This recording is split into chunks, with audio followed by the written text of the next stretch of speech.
Isoroku Yamamoto yarangije ishuri rikuru ry'ingabo z'Ubuyapani zirwanira mu mazi mu 1904.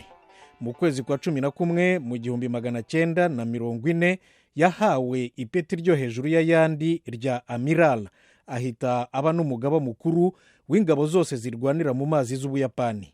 Yazamuwe ku rwego rwa marshal amiral mu 1943 amaze kwitaba Imana. Yarwanye intambara nyinshi zirimo iy'Abayapani n'Abarusiya yabaye mu 1904 1905. Yayikomerekeyemo acika intoki ebyiri z'ikiganza cy'ibumoso. Yarwanye kandi n'intambara z'isi zombi uko ari ebyiri. Amiral Yamamoto yize no muri kaminuza ya Harvard muri Leta Zunze Ubumwe za Amerika kuva mu 1919 kugera mu 1921. Yabaye kandi intumwa y'Ubuyapani muri ambasade yayo i Washington, ashinzwe umubano hagati y'ingabo zirwanira mu mazi z'ibihugu byombi, attaché naval. Yasuye ahantu henshi cyane muri Amerika, amenya ururimi rwabo n'imico yabo neza. Isoroku Yamamoto yarazwiho ubuhanga cyane mu bya gisirikari. Niwe wateguye kandi ayobora igitero cya Pearl Harbor muri Leta Zunze Ubumwe za Amerika. Pearl Harbor ni icyambu cya gisirikare gikomeye cyane kiri mu kirwa cya Hawaii. Abayapani bavuye kure iyo bigwa mu birometero 300, bahatera ku buryo butunguranye mu gitondo cyo ku itariki ya 7 y'ukwezi kwa 12 mu 1941. Bazanye rwihishwa indege 353 zitwawe n'ubwato bunini cyane butwara indege z'intambara butandatu, nabwo bwari buherekejwe n'andi mato menshi y'intambara. Igitero cyamaze hafi amasaha 2 gihitana Abanyamerika 2,402, gikomeretsa abandi 1,139. Ubwato bwa gisirikare bwa Amerika 18 bwararohamye cyangwa se burangirika bikomeye, naho indege z'intambara zabo 148 zarahashwanyagurikiye burundu, izindi 159 zirangirika bikomeye. Ku ruhande rw'Abayapani, abasirikare 64 baguye muri icyo gitero, undi umwe atabwa muri yombi n'Abanyamerika. Abayapani bagitakarijemo kandi indege z'intambara 29. Izindi zose zisigaye 324 n'ubwato bwazizanye byasubiye mu birindiro byabo ntacyo bibaye. Abanyamerika bari bafite uburyo bwo kuneka Abayapani, ariko bamenye iby'iki gitero cya Pearl Harbor gishigaje iminota 30 gusa ngo kibe, ntibabona umwanya wo kukitegura.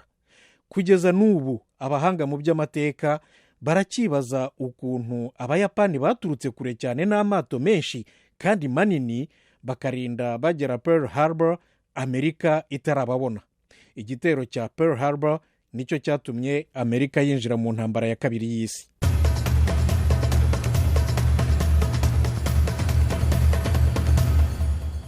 Ijwi rya Amerika, ikiganiro Amerikana. Nyuma y'igitero cya Pearl Harbor, abaturage ba Leta Zunze Ubumwe za Amerika muri rusange bahise banga Ubuyapani, bimwe bita kwanga urunuka. Igisirikare cya Amerika nacyo cyafashe icyemezo cyo guhora.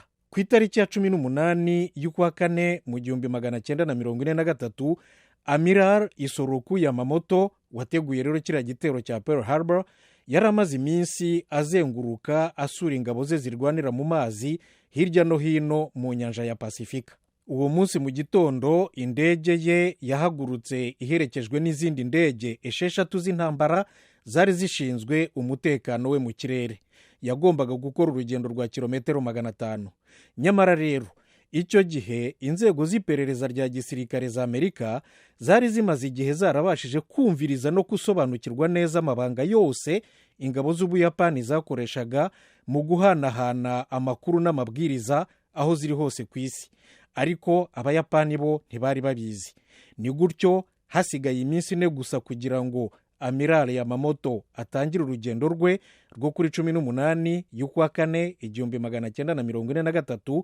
Abanyamerika bamenye gahunda ye yose, aho aturuka n'isaha yo guhaguruka, aho agana n'isaha yo kuhagera, n'inzira yose yagombaga kunyuramo. Bateguye neza uburyo bwo kumurasira mu kirere. indege z'intambara 16 zabo zakoze urugendo rwa kilometero hafi 960 zimugwa gitumo mu nzira barwana n'abayapani bari bamuherekeje. Abanyamerika barashe indege ya Amiral Yamamoto irahanuka igwa mu ishyamba ry'inzitane rya Bougainville, kimwe mu birwa bya Papouasie Nouvelle Guinée mu nyanja ya Pasifika. Abasirikare b'Ubuyapani batabaye babonye umurambo wa Amiral Isoroku Yamamoto bukeye ku itariki ya 19 y'ukwa kane 1943. Icyo gico cyamuhitanye nicyo abanyamerika bise Operation Vengeance, ni ukuvuga igikorwa cyo kwihorera.